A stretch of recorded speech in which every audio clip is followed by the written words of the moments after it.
गर्मी में भी छत पर खाना बनाने वाली देवरानी। वाह, क्या फर्स्ट क्लास खाना बना है आस्था भाभी। दो और गर्मा गर्म पराठे और थोड़ी पनीर की भुर्जी देना। अभी लाई देवर जी। आस्था पसीना पसीना होकर भुर्जी पराठे लेकर रसोड़े से आने लगती है, तभी फिसलने से बचती है। संभाल कर आस्था बहू, कितनी बार कहा है जमीन में पैर दबा कर चला कर। पाँव भारी है, नवा महीना चढ़ गया है तुझे, अभी कोई ऊंच नीच हो जाती तो। बड़ी बहू, अभी तुम नाजुक दौर से गुजर रही हो, आराम किया करो। डिलीवरी तक खाना तुम्हारी सास बना लेंगी। पर बाबूजी, मुझे आप सब लोगों को खाना बनाकर खिलाने में खुशी होती है। वैसे भी एक कुशल गृहिणी होने के नाते ये तो मेरा कर्तव्य है। तभी ऋषभ मस्करे के मिजाज में कहता है, पर भाभी आज तो आपने पराठे ज्यादा ही सेक डाले हैं, बेचारे पापड़ के जैसे कुरकुरे हो गए हैं। दाल चावल पर मस्त लगेगा, बाकी पनीर की भुर्जी भी खास नहीं बनी। अच्छा, बरखुरदार को पराठे पापड़ लग रहे तो रहने दीजिए, मत खाइए। अब तो आप देवरानी जी के हाथों की घी में चुपड़ी रोटी खाना। हाय भाभी, मैं तो मजाक कर रहा था, मेरे कान छोड़िए।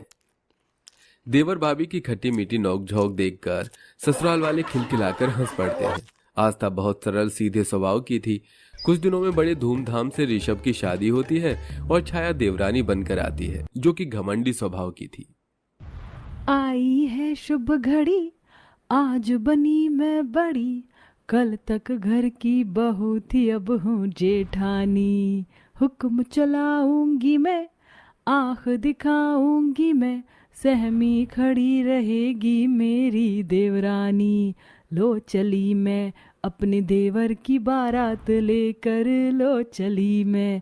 आओ प्यारी देवरानी जी, भारद्वाज खानदान में आपका खूब स्वागत है। कलश गिराकर अंदर आ जाइए। जी दीदी। थकान के चलते सब लोग सो जाते हैं। अगला दिन चालू होता है। देवरानी जी, मैं आपको ही कमरे में बुलाने जाने वाली थी, चलिए मैं आपको रसोई दिखा देती हूँ। छाया अपनी जेठानी के पीछे पीछे रसोई में आती है। देवरानी जी, ये रहा गैस, चूल्हा, नॉनस्टिक बर्तन, जूसर, मिक्सर, दूसरे कॉर्नर में कुकर, कढ़ाई रखा हुआ है और ऊपर वाले दराज में मसाले, दाल वगैरह के डिब्बे हैं। बाकी किसी चीज की जरूरत लगे तो मुझे बुला लेना। सबसे पहले कुछ मीठा बनाकर चूल्हा पूजन कर लो। छोटी सी रसोई देखकर छाया का मुंह सड़ जाता है।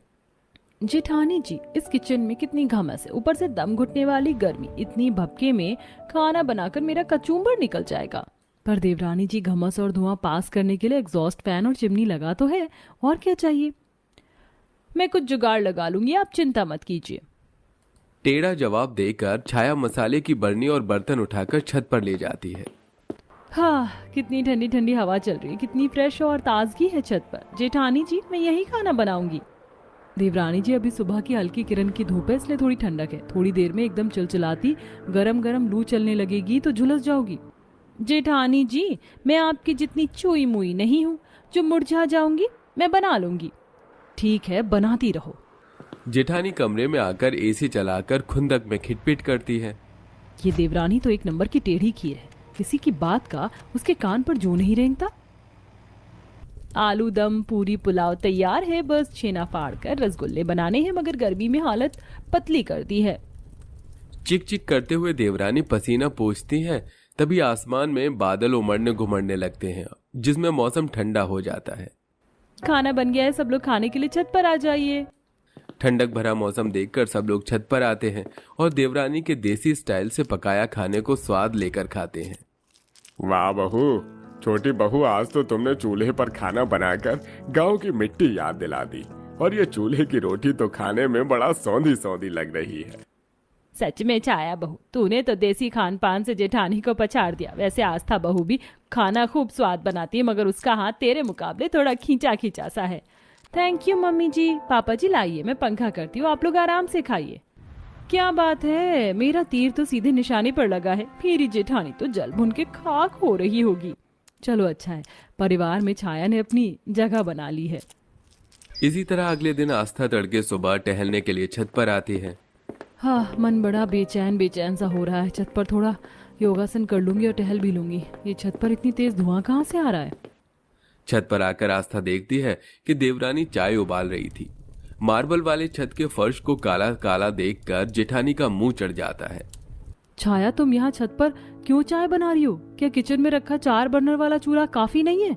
मेरा मूड मैं यहीं चाय बनाऊंगी, आपको क्या दिक्कत परेशानी है?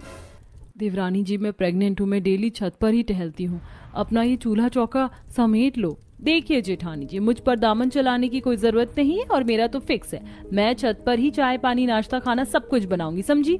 तुम्हारी अकड़ तो सासू माँ ही सीधी करेंगी। जो तुमने सफेद संगमरमर वाले फर्श को नाश मारा है ना, तुमसे साफ करवाएंगी। जेठानी आग बबूला होकर सबको बुलाती है। अरे भाई, क्यों सवेरे सवेरे दोनों देवरानी जेठानी कचर कचर कर रही हो? लफड़ा क्या है? तभी छाया आग में घी डालते हुए बोलती है।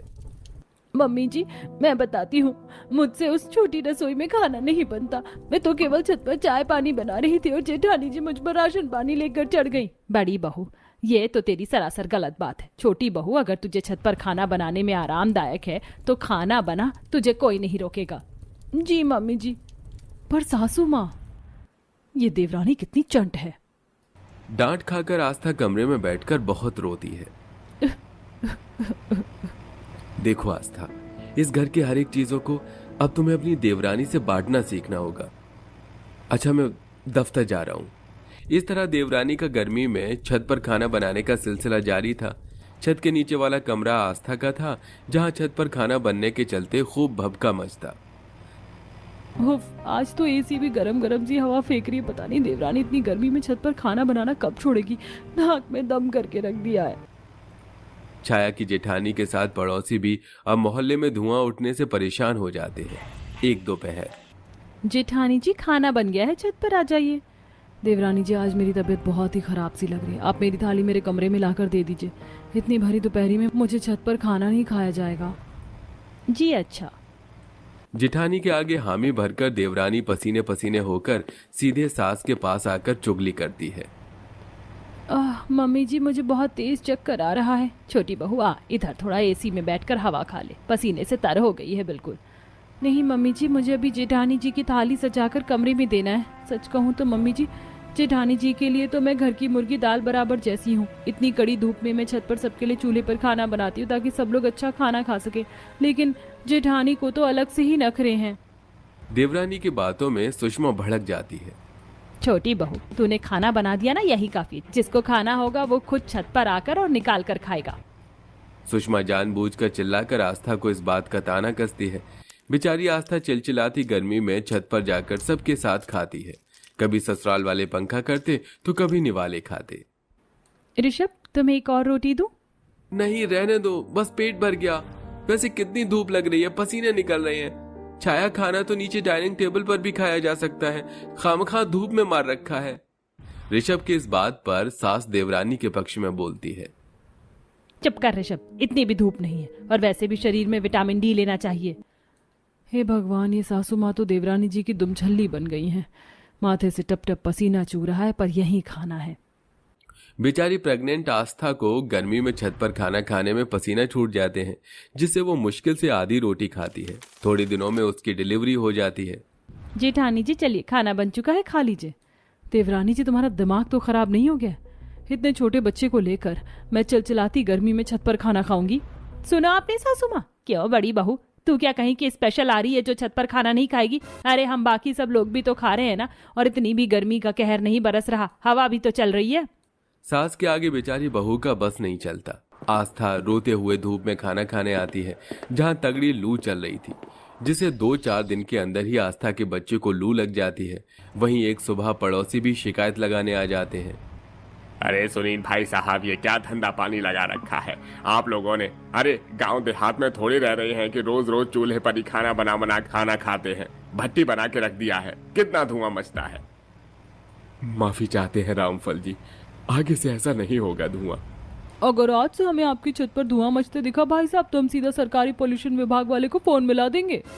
मोहल्ले वाले धमकाकर चले जाते हैं। सुषमा कहती है, छाया बहू, आज से छत पर खाना बनाना बंद, रसोई में खाना बनाना, समझी? तुम्हारे चलते मोहल्ले वाले कितनी चिक चिक कर रहे हैं। आप बड़ी चंट हैं सासू माँ, चित्त भी आपकी, पट भी आपकी। अरे इतने दिनों से तो मैं छत पर खाना बना रही थी, तो आप लोग भी तो भर भर के खा रहे थे। बहू मत भूल, तेरे ही भड़कावे के चलते मैंने बहू को मजबूर किया कि वो भी छत पर हमारे साथ खाना खाए। उसके चलते आज मेरा पोता कितना ज्यादा बीमार है। माँ जी, सबसे अच्छा रहेगा कि मैं अपना चूल्हा चौका अलग कर लेती हूँ, आप लोग अपना बनाइए खाइए। वैसे भी मैं इतने सारे लोगों का खाना बनाकर थक चुकी हूँ। रसोई के बंटवारे की बात सुनकर ऋषभ अपनी बीवी पर भड़क जाता है। छाया, तुम्हारा दिमाग खराब हो गया क्या? तुमने सोचा भी कैसे कि मैं तुम्हारे साथ अलग रहूंगा? बड़ी भाभी ने इस परिवार को आज तक जोड़ कर रखा था। इससे अच्छा कि तुम मेरा परिवार तोड़ो, मैं तुम्हारे साथ रिश्ता ही तोड़ दूंगा। यह सुनकर छाया रोने लग जाती है। तुम मुझे छोड़ दोगे ऋषभ? देवर जी, शादी तोड़ देने से इस मसले का हल नहीं होगा। छाया देखो, तुम भले खाना मत बनाओ, मैं बना लूंगी। खुश? इतने सब के बावजूद भी जेठानी के बोलचाल के लहजे में नरमी देखकर छाया को अपनी गलती पर बहुत पछतावा होता है और वो अपनी जेठानी से माफी मांगती है, जिसके बाद दोनों देवरानी जेठानी मिलजुल कर एक किचन